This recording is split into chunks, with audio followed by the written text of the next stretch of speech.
दोस्तों scheme most important topic है आपके बीपीएससी एग्जाम के लिए। तो जो भी स्टूडेंट है अगर वो 71st बीपीएससी का तैयारी कर रहे हैं और अगर स्कीम्स को छोड़ के जाते हैं तो आप अपने 5 मार्क्स को गवा देते हो।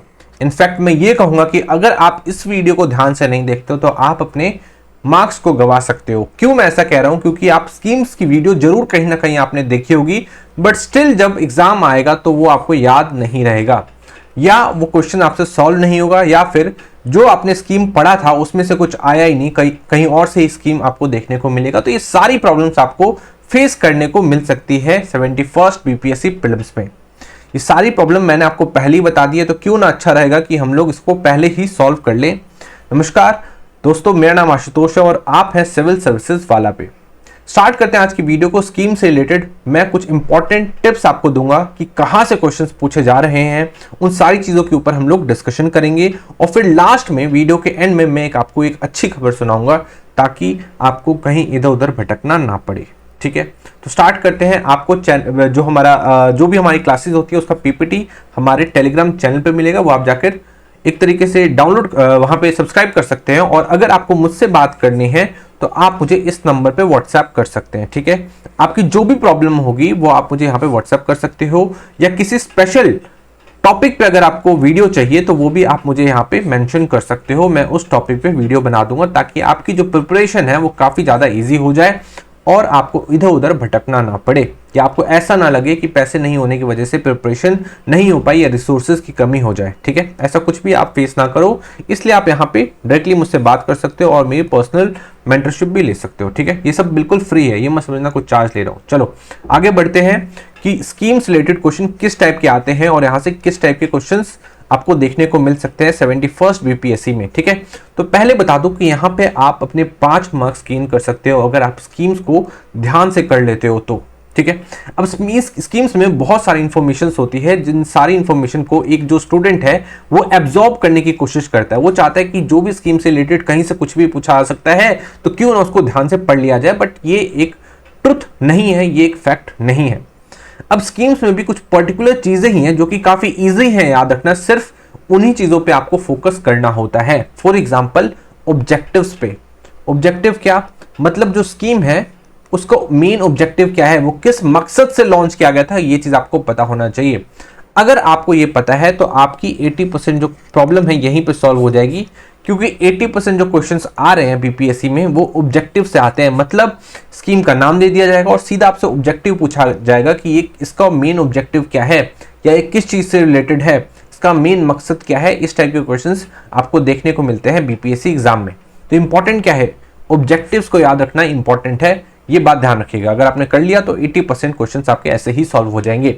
सेकंड नंबर पे मोस्ट इंपॉर्टेंट क्या है, मिनिस्ट्री को याद रखना। मतलब कौन सी मिनिस्ट्री ने लॉन्च किया है, कौन सी मिनिस्ट्री ने लॉन्च किया है, ये चीज आपको ध्यान रखना बहुत ज्यादा इंपॉर्टेंट है। मतलब जब भी आप कोई स्कीम पढ़ोगे तो आपको पहला क्या ध्यान रखना है कि वो किस मकसद से लॉन्च किया गया है, सेकंड उसकी मिनिस्ट्री क्या है, कौन सी मिनिस्ट्री ने उसे लॉन्च किया है, ये आपको ध्यान रखना है। ठीक है, इसमें भी 2 टाइप की स्कीम है, जैसे कि अगर यूनियन की स्कीम हुई, सेंट्रल गवर्नमेंट की स्कीम हुई, तो उसका मिनिस्ट्री आप पक्का ही याद कर लेना, क्योंकि 90% चांसेस हैं वहां से क्वेश्चन आ जाएगा कि वो कौन सी मिनिस्ट्री ने लॉन्च किया है। अगर वो बिहार की स्कीम है तो जरूरी नहीं है कि कौन सी मिनिस्ट्री कौन सा डिपार्टमेंट लॉन्च कर रहा है, जरूरी नहीं है, बट फिर भी आपके 60% चांसेस बनते हैं। दैट मीन्स कि मिनिस्ट्री इंपॉर्टेंट है, आप ध्यान रखोगे। यूनियन के केस में तो और ज्यादा इंपॉर्टेंट हो जाती है मिनिस्ट्री। ठीक है, तो ऑब्जेक्टिव सबसे ज्यादा ध्यान रखना है, फिर आपको ध्यान रखना है मिनिस्ट्री। ठीक है, कौन सी मिनिस्ट्री ने लॉन्च किया है। थर्ड आप ध्यान रखेंगे बिहार से रिलेटेड जो भी स्कीम है, ये तो भाई सिंपल सा लॉजिक है कि बिहार का एग्जाम है तो बिहार से रिलेटेड जो स्कीम्स होंगी वहां से क्वेश्चंस आएंगे ही। तो बिहार के सारे स्कीम आपके लिए इंपॉर्टेंट हो जाते हैं। तो बिहार का स्कीम पढ़ोगे तो आप उस पर ज्यादा ध्यान दोगे। अब बिहार में भी आपको किस चीज पे ज्यादा ध्यान देना है उसके बारे में हम लोग आगे बात करने वाले हैं, और उसको कैसे याद रखना है कि वो बिहार की स्कीम है, वो भी चीज मैं आपको बताने वाला हूं। ठीक है, 4th चीज आप ध्यान रखेंगी, जो करंट अफेयर में जो स्कीम्स चल रहे हैं लास्ट के 1 साल में, अगर आपने सुना हो किसी में घोटाला हुआ हो या किसी में नया डेवलपमेंट कुछ हुआ हो, या फिर इस बार के बजट में कुछ नए पैसे दिए गए हैं वो स्कीम के लिए, वो सारी चीजें इंपॉर्टेंट है। अगर वो करंट अफेयर में था, इकोनॉमिक सर्वे में था, अगर वो बजट में था, तो वो स्कीम भी बहुत ज्यादा इंपॉर्टेंट हो जाता है। 5th चीज है किसी भी स्कीम के अंदर जो कि हम लोग देखते हैं वो है फीचर्स। मतलब ऐसे स्कीम्स आपको ध्यान रखने हैं जिसके कुछ यूनिक फीचर्स हो। फॉर एग्जांपल कुछ ऐसे स्कीम है जो सिर्फ महिलाओं के लिए है, कुछ ऐसे स्कीम है जो कि कुछ पुरुषों के लिए है, तो वो स्कीम्स भी आपको पता होनी चाहिए। अब पुरुष में भी कितने एज के पुरुषों के लिए है वो चीज आपको पता होना चाहिए। तो अगर कोई स्कीम है तो उसके मेन फीचर के बारे में आपको पता होना चाहिए। ये मोटा मोटी आपको मिला जुलाकर 5 चीजों को ध्यान रखना होता है। इसी 5 चीजों पे आता है कि आपके क्वेश्चंस बीपीएससी में। अब इससे बाहर कहीं पे भी नहीं जाएगा, ये मेरी गारंटी है। ठीक है, समझ में आ गया। ऑब्जेक्टिव, मिनिस्ट्री, बिहार और करंट अफेयर और फीचर्स। अब इसको हम लोग एक एक करके डिटेल में डिस्कशन करेंगे। एक डाउट मैं आपका क्लियर करना चाहूंगा कि सर क्या किस साल में लॉन्च हुआ था, ईयर से रिलेटेड भी क्वेश्चन आता है? तो जी हाँ, बिल्कुल आता है, ये चीज आप ध्यान रखेंगे। पर ये याद रखना आपको कि अगर यूनियन की स्कीम है, सेंट्रल गवर्नमेंट की स्कीम है, तो चांसेस है कि वहां से ईयर से रिलेटेड क्वेश्चन आएगा।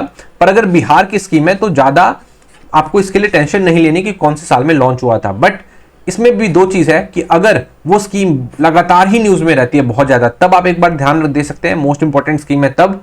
या फिर अगर एक साल, लास्ट के एक साल में लॉन्च हुआ, मतलब ये हाल फिलहाल में लॉन्च किया गया हो, 2025 में लॉन्च किया गया हो या 2024 में लॉन्च किया गया हो, तब आप ध्यान रख सकते हैं। ठीक है, वैसे आपको बिहार की स्कीम्स का ईयर याद रखने की जरूरत नहीं है, बट अगर यूनियन की स्कीम है तो उसका ईयर आप थोड़ा सा ध्यान रख लीजिएगा। ठीक है, तो समझ में आया कि नहीं आया कि ईयर इंपॉर्टेंट है कि नहीं है। यूनियन के केस में आपको मिनिस्ट्री याद रखनी ही रखनी है, बिहार के केस में भी आप थोड़ा सा याद रखोगे। ऑब्जेक्टिव मोस्ट इंपॉर्टेंट है, सबसे ज्यादा क्वेश्चन जो आएंगे वो ऑब्जेक्टिव से ही आएंगे, और अगर आपने कर लिया तो आपके 80% क्वेश्चन ऐसे ही सॉल्व हो जाने वाले हैं। क्लियर है कि नहीं है? अब आई थिंक अभी सारी चीजों को आप समझ चुके होंगे। अभी इस वीडियो को हम लोग एक तरीके से ओवरव्यू हम लोगों ने ले लिया है ना। अब थोड़ा सा हम लोग आगे बढ़ते हैं ऑब्जेक्टिव्स के अंदर, कि ऑब्जेक्टिव के अंदर क्या ध्यान देना है हमें, है ना। अब ऑब्जेक्टिव के अंदर आपको ध्यान देना है कि वो किस मकसद से लॉन्च किया गया है, क्या उसका मेन ऑब्जेक्टिव है। जैसे कि मैं सिंपल बताऊं कि एमजी नरेगा स्कीम है। एमजी नरेगा आपने सुना है, किस चीज से रिलेटेड है, सबको ही मालूम है किस चीज से रिलेटेड है MG NREGA scheme. MG NREGA scheme है रूरल डेवलपमेंट में हमारे जो भाई बहन है उनको एक तरीके से रोजगार प्रोवाइड करना, है ना, रूरल एरिया में, रूरल एरियाज में, गांव में, है ना। तो किस चीज के लिए है वो, एम्प्लॉयमेंट से रिलेटेड है। किसके लिए? रूरल एरिया में जो हमारे भाई बहन रह रहे हैं उनके लिए, है ना। तो टारगेट सेक्टर कौन हो गया? जो युवा अभी रूरल एरिया में है उनके लिए है। बेनिफिशरीज कौन हो गए? 18 साल से ज्यादा के लोग। दैट मीन्स कि ये चीज आपको ध्यान रखनी है किसके लिए है, समझ गए, किसको फोकस करके ये स्कीम बनाई गई है, प्लस इस स्कीम का मेन मकसद क्या है, ये हो गया objective of the scheme. I think आप ये सारी चीजों को समझ पा रहे होगे, है ना। तो ये 3 चीज आपको ध्यान देनी होती है किसी भी स्कीम के बारे में। जैसे कि एमजी नरेगा का एग्जांपल लेके मैंने आपको बता दिया किस चीज के लिए, एम्प्लॉयमेंट देने के लिए है। किसके लिए? रूरल एरिया में जो हमारे भाई बहन रह रहे हैं उनके लिए। तो टारगेट सेक्टर कौन हो गया? रूरल एरिया में जो हमारे भाई बहन है उनके लिए। बेनिफिशरीज कौन हो गए? 18 साल से ज्यादा के जो युवक हैं उनके लिए है ना, मैन और वुमेन है उनके लिए है। तो इस तरीके से आपको थोड़ा ध्यान देना होगा, है ना। फॉर एग्जांपल हम स्कीम के बारे में देख लेते हैं। ये क्वेश्चन आया था आपके बीपीएससी से ही, है ना। तो एक बार हम लोग पीवाईक्यू पे डिस्कशन कर लेंगे। The Ayushman Bharat scheme is primarily associated with which of the following? Ayushman Bharat योजना मुख्य रूप से निम्नलिखित में से किससे संबंधित है? Universal vaccination, health and wellness centres, rural development, digital literacy, है ना। अब देखो हिंदी वाले स्टूडेंट भी इसको एक बार ध्यान से पढ़ो, पढ़ लिया। तो अब देखो स्कीम से रिलेटेड क्या पूछा, 2020 में क्वेश्चन पूछा गया है बीपीएससी में। सीधा सीधा आपसे क्या पूछ लिया गया है? सीधा सीधा आपसे पूछ लिया गया है कि बताओ ये जो स्कीम है इसका मेन ऑब्जेक्टिव क्या है, ये किस चीज से रिलेटेड है? तो ये किस चीज से रिलेटेड है? हेल्थ एंड वेलनेस सेंटर से रिलेटेड। समझ में आ गया कि नहीं आया? हेल्थ से रिलेटेड है, हेल्थ एंड वेलनेस सेंटर से रिलेटेड है आयुष्मान भारत स्कीम। तो इस तरीके से आपके क्वेश्चंस आते हैं। अगर आपको स्कीम पता है, स्कीम का मेन ऑब्जेक्टिव पता है किस चीज के लिए, तो आप इसको सॉल्व कर लोगे। अगला क्वेश्चन देखो 2022 में, देखो फिर से बीपीएससी में क्या पूछा है कि under which scheme is the government of India promoting one district one product initiative? One district one product initiative जो है वो कौन सी स्कीम के तहत है? तो कौन सा स्कीम है? आत्मनिर्भर भारत, है ना। तो अगेन अगर आपको आत्मनिर्भर भारत पता है तो आप स्कीम आराम से लगा के आ जाओगे। समझ में आया कि नहीं आया? तो अगर आपको स्कीम पता है और स्कीम का ऑब्जेक्टिव पता है तो आप इसको आराम से कवर कर लेने वाले हो। इस तरीके से आप ध्यान रखेंगे, है ना। तो 80% जो क्वेश्चन आएगा कहां से आएगा? वो आपके ऑब्जेक्टिव से रिलेटेड आएगा, ये बात आप ध्यान रखना, है ना। बाकी के जो क्वेश्चन आते हैं वो आते हैं आपकी जैसे मिनिस्ट्री से। इस हिसाब से पूछ लिया जाएगा कि ये जो स्कीम है इसकी मिनिस्ट्री बताओ, तो मिनिस्ट्री भी ध्यान रखना इंपॉर्टेंट है। अगर यूनियन की स्कीम हुई तो उसमें तो मिनिस्ट्री आपको समझ लो याद करके ही जाना है, और अगर बिहार की स्कीम है तो भी आपको याद करके जाना है। 60% चांस है कि वहां से भी क्वेश्चन आ जाए। समझ में आया कि नहीं आया? तो स्कीम जो है वो इंपॉर्टेंट है। साथ में आपको ये ध्यान रखना होगा स्कीम्स में जो मिनिस्ट्री है, मिनिस्ट्री में आपको ये ध्यान रखना होगा कि बहुत सारी ऐसी स्कीम है जिनका नाम आपको सेम लगेगा। नाम सुनने में सेम लगेगा प्लस उसका ऑब्जेक्टिव भी सेम लगेगा। जैसे कि एक स्कीम आपने सुनी होगी सिविल सर्विसेज वाली, जिसमें बिहार के कुछ एक जाति के लोगों को 50,000 रुपए दिए जाते हैं अगर वो बीपीएससी प्रीलिम्स क्लियर कर लेते हैं तो, और 1 लाख रुपए दिए जाते हैं ना। अब ये जो स्कीम है ये SC ST वालों के लिए भी है और EBC वालों के लिए भी है, ठीक है। SC ST वालों के लिए भी है और EBC वालों के लिए है, पर यहाँ पे आपको ध्यान रखना है दोनों का जो डिपार्टमेंट है वो अलग अलग है ना। अब इस तरीके से क्वेश्चन में आपको कंफ्यूजन में डाला जा सकता है। अब देखो नाम भी लगभग सेम है, जब नाम मैं आपको बताऊंगा, जब हम लोग स्कीम्स वाली वीडियो लेकर आएंगे उसमें नाम भी आप देखेंगे लगभग सेम है, प्लस क्या ऑब्जेक्टिव भी बिल्कुल सेम है, बट डिपार्टमेंट अलग अलग है, ठीक है। तो इस तरीके से आपको थोड़ा सा ध्यान रखना होगा, है ना। तो मिनिस्ट्री डिपार्टमेंट इंपॉर्टेंट है अगर बिहार के स्कीम्स है तो ये चीज आप ध्यान रखोगे, ठीक है। अब क्वेश्चन देखो, क्वेश्चन 65th बीपीएससी में पूछा गया है उज्ज्वला योजना से रिलेटेड। द उज्ज्वला योजना is implemented by which ministry. Ujjwala योजना कौन सी मिनिस्ट्री इंप्लीमेंट करती है, तो कौन सी मिनिस्ट्री करती है ministry of petroleum and natural gas. अब अगर आपको पता है स्कीम के बारे में, मिनिस्ट्री के बारे में, मैंने आपको क्या बताया, ये यूनियन की स्कीम है, यूनियन की स्कीम है तो आपको मिनिस्ट्री याद करना इंपॉर्टेंट है। तो अब देखो सीधा मिनिस्ट्री से क्वेश्चन आ चुका है ना। तो इस तरीके से क्वेश्चन पूछे जाते हैं। तो आपको क्या ध्यान रखना है, यूनियन की स्कीम में मिनिस्ट्री चुपचाप ध्यान रख लोगे और आपको ज्यादा ध्यान रखने की जरूरत नहीं है, ठीक है। चलिए आगे क्वेश्चन बढ़े, आगे देखते हैं बिहार से रिलेटेड स्कीम्स। जो भी बिहार की इंपॉर्टेंट स्कीम है वो सारी की सारी स्कीम ही इंपॉर्टेंट है। उसमें से जो मोस्ट इंपॉर्टेंट है वो है 7 निश्चय प्रोग्राम, जो हम लोग डिस्कशन करेंगे।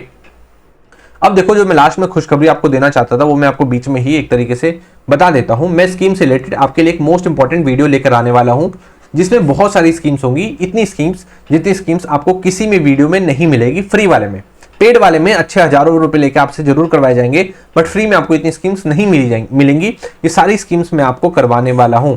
अब ये जो वीडियो है टोटल 3 घंटे की होगी, 1.5 घंटे का पार्ट 1, 1.5 घंटे का पार्ट 2। तो जो पार्ट 2 होगा उसमें मैं आपको 7 निश्चय प्रोग्राम कराऊंगा।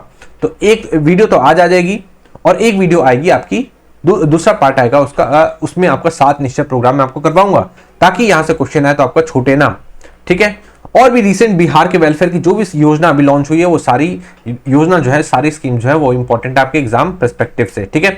अब देखो ये वाला क्वेश्चन क्या पूछा गया है 2021 में बीपीएससी से, which of the following is a Bihar specific scheme. इसमें से कौन सा जो है वो बिहार स्पेसिफिक स्कीम है, aimed at providing financial assistance, एक तरीके से पैसे मतलब फाइनेंशियली हेल्प करने की कोशिश करी जा रही है किसको, गर्ल स्टूडेंट को, ठीक है। गर्ल स्टूडेंट को हेल्प किया जा रहा है, उनके हायर एजुकेशन के लिए उनको कुछ पैसे दिए जा रहे हैं, कौन से स्कीम के तहत। ये क्वेश्चन आपके 67th बीपीएससी में पूछा गया है। तो करेक्ट आंसर क्या है, मुख्यमंत्री कन्या उत्थान योजना, ठीक है। क्या है, मुख्यमंत्री कन्या उत्थान योजना। तो इस तरीके से आपके एग्जाम में क्वेश्चन देखने को मिल सकते हैं बिहार से रिलेटेड, ठीक है। और भी क्वेश्चन आ सकते हैं, और भी क्वेश्चन क्या आएंगे, जैसे कि बिहार की कोई स्कीम होगी और सीधा उसका ऑब्जेक्टिव पूछ लिया जाएगा कि इसका मेन मकसद क्या है, इसे किस मकसद से लॉन्च किया गया है। ये सारी चीज आपको पता होनी चाहिए, तभी आप अपने 5 मार्क्स को सिक्योर कर सकते हो। फिर देखो कुछ करंट अफेयर में अगर कोई स्कीम चल रही है तो उसके लिए करंट अफेयर में आपको क्या ध्यान देना होगा, बजट और इकोनॉमिक सर्वे। क्या ध्यान देना होगा, बजट और इकोनॉमिक सर्वे में अगर किसी स्कीम का जिक्र है तो वो चीज आप पता होनी चाहिए। अगर कोई स्कीम न्यूली लॉन्च हुई है, अभी लॉन्च हुई है, तो आपको पता होना चाहिए। जैसे कि मखाना से रिलेटेड है ना, अब मखाना में भी एक खास बात है, उसके बारे में हम लोग आगे बात करेंगे। अभी के लिए जानो कि मखाना वाला जो स्कीम है वो इंपॉर्टेंट है आपके लिए। मखाना वाला जो स्कीम है, मखाना जो है इंपॉर्टेंट है आपके एग्जाम पर्सपेक्टिव से, इस बार के 71st एग्जाम पर्सपेक्टिव से। ये वाला एक क्वेश्चन को देखो, 2025-26 के लिए एक क्वेश्चन मैंने आपके लिए बना दिया। देखो क्या क्वेश्चन पूछा गया है, which of the following is the key objective of the prime minister धन धान्य कृषि योजना। धन धान्य कृषि योजना से रिलेटेड क्वेश्चन पूछा है। क्यों, क्योंकि अभी हाल फिलहाल में ही करंट अफेयर में था, लॉन्च किया गया है। कब, यूनियन बजट 2025-26 में इसे लॉन्च किया गया है ना, तो ये न्यूज में था।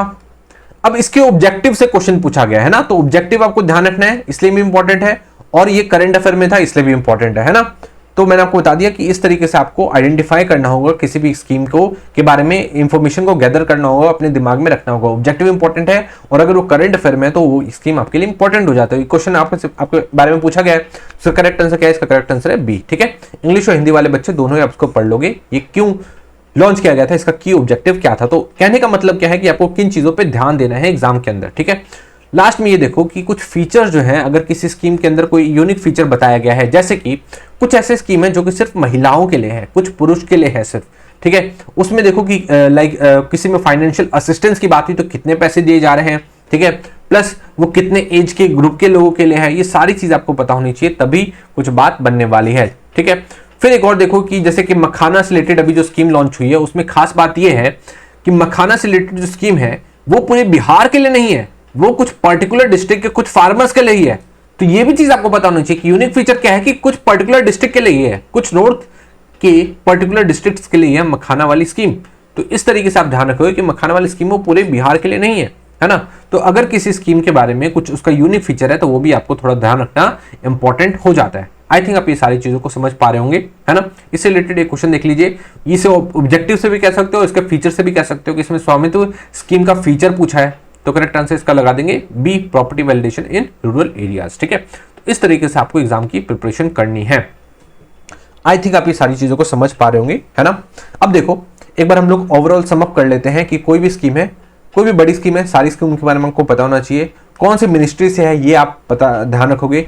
बिहार से रिलेटेड कोई स्कीम है तो पक्का ही ध्यान रखोगे। करंट अफेयर में न्यूज में है तो आप ध्यान रखोगे, और किसी स्कीम का कोई अलग टाइप का फीचर है, कुछ टेक्निकल फीचर्स है तो वो भी आप ध्यान रखेंगे। ठीक है, अब हम लोग कुछ ट्रेंड्स की बात करते हैं कि किस टाइप का ट्रेंड देखे जा रहे हैं आपके स्कीम्स में। तो ट्रेंड में देखा जाए तो अभी 7 निश्चय से सबसे ज्यादा क्वेश्चन पूछे जाते हैं। किससे? 7 निश्चय, जो मैं आपको सेकंड वीडियो में करवाने वाला हूं अपने स्कीम्स वाले वीडियो की। ठीक है, तो स्कीम्स वाली वीडियो 2 पार्ट में आएगी, 1.5 घंटे की। तो सेकंड जो पार्ट होगा उसमें वो चीज प्रोवाइड की जाएगी। करंट अफेयर से रिलेटेड जो न्यूज है, जो लगातार न्यूज में रहती है, वहां से क्वेश्चन पूछे जाते हैं। प्लस कुछ ऐसे सेक्टर है जो कि बीपीएससी के लिए मोस्ट इंपॉर्टेंट है, जहां से सबसे ज्यादा क्वेश्चन पूछे जाएंगे। उसमें से है रूरल डेवलपमेंट। अगर कोई स्कीम है जो कि रूरल डेवलपमेंट से रिलेटेड है तो वहां से क्वेश्चन आने के चांसेस बहुत ज्यादा है। हेल्थ से रिलेटेड और वुमेन एम्पावरमेंट से रिलेटेड। ठीक है, तो वुमेन, महिलाओं से रिलेटेड जो भी स्कीम है वो आपको पता होनी चाहिए। हेल्थ से रिलेटेड स्कीम है जो आपको पता होना चाहिए, और रूरल डेवलपमेंट से रिलेटेड जो स्कीम है वो आपको पता होना चाहिए। प्लस इसमें एक मैं ऐड करना चाहूंगा, बिजनेस से रिलेटेड भी आप कर सकते हो। ठीक है, पर मोस्ट इंपॉर्टेंट क्या है? वुमेन डेवलपमेंट, हेल्थ और रूरल डेवलपमेंट। बिजनेस से रिलेटेड जैसे कि अभी जो हमारी बिहार की सरकार है वो जो हमारे बिहार के जो लोग हैं, रेजिडेंट है, उनको बहुत ही कम दर पे लोन दे रही है या फाइनेंशियल एड प्रोवाइड करिए ताकि वो बिजनेस कर सके। तो उस टाइप के स्कीम्स भी आप ध्यान रखोगे, है ना। पर चिंता लेने की जरूरत नहीं है, क्योंकि मैं स्कीम कराऊंगा उसमें मैं सारी चीजों को आपको डिटेल में कवर करने वाला हूं, साथ में आपको याद भी करवा दूंगा। ठीक है, कि आपको दिक्कत ना हो, और पीपीटी भी प्रोवाइड कर दूंगा, है ना। तो कोई भी आपको दिक्कत नहीं होने वाली। तो प्रिपरेशन टिप्स में आप देख लीजिए कि सोर्सेज क्या क्या है। सोर्सेज, ये तीनों सोर्सेज को आप फॉलो कर सकते हो। नेशनल स्कीम के लिए आप इंडियन गवर्नमेंट की वेबसाइट पीआईबी या यूनियन बजट देख सकते हो, Bihar government, Bihar economic survey देख सकते हो, बजट देख सकते हो, और करंट अफेयर यहां से। ठीक है, बट क्योंकि आपको ये सारी चीज करने की जरूरत नहीं है, ये सारी चीज मैं आपको बिल्कुल फ्री में करके दूंगा, और ये यूट्यूब लेक्चर पे आपको मिल जाएगा। ठीक है, तो ये सब कुछ भी करने की जरूरत नहीं है, आप चुपचाप में लेक्चर देखोगे तो सारे जो डाउट्स हैं वो क्लियर आपके हो जाएंगे। ठीक है, तो इस तरीके से आपको प्रिपरेशन करनी है किसकी? आपके स्कीम्स वाले वीडियो की। ठीक है, इतनी आई थिंक आपको बात समझ में आ चुकी होगी। अब देखो मैंने आपको क्या बताया कि स्कीम्स के लिए मैं वीडियो लाऊंगा 2 पार्ट में। आज आपको मिलेगा पहला पार्ट, फर्स्ट पार्ट आज आपको मिल जाएगा, प्लस इसकी पीपीटी मिल जाएगी टेलीग्राम पे, तो आप पीपीटी भी जाके डाउनलोड कर सकते हो। ठीक है, पीडीएफ कैसे डाउनलोड होगा, अगर किसी को प्रिंटेबल फॉर्म में चाहिए तो उसका भी उपाय मैं आपको बता दूंगा, काफी ईजी है। ठीक है, सेकंड पार्ट आपको मिल जाएगा परसों से पहले, जो कल है, कल आपको मिलेगा हम लोग जो स्पीडी सीरीज कर रहे हैं उसका सेकंड पार्ट, जो मैं आपको 2 घंटे का वीडियो अपलोड करूंगा। ठीक है, 2 घंटे का वीडियो अपलोड करूंगा मैं। उसमें 11 घंटे मैंने रखे हैं, उसमें से 1 घंटा हो चुका है, 2 घंटे का और वीडियो आपको कल मिल जाएगा, साथ में पीपीटी एंड पीडीएफ भी मिल जाएगा। ठीक है, तो आप इस चैनल को क्या करोगे? सब्सक्राइब करोगे, हम लोग को सपोर्ट करोगे और इसको शेयर करोगे। ठीक है, ये चीज आपको ध्यान रखनी है, और टेलीग्राम को जरूर चैनल को ज्वाइन कर लीजिए, और हमारे चैनल को भी जरूर ज्वाइन कर लीजिए। ठीक है, इसी के साथ आज की वीडियो को मैं समाप्त करूंगा। Thank you so much.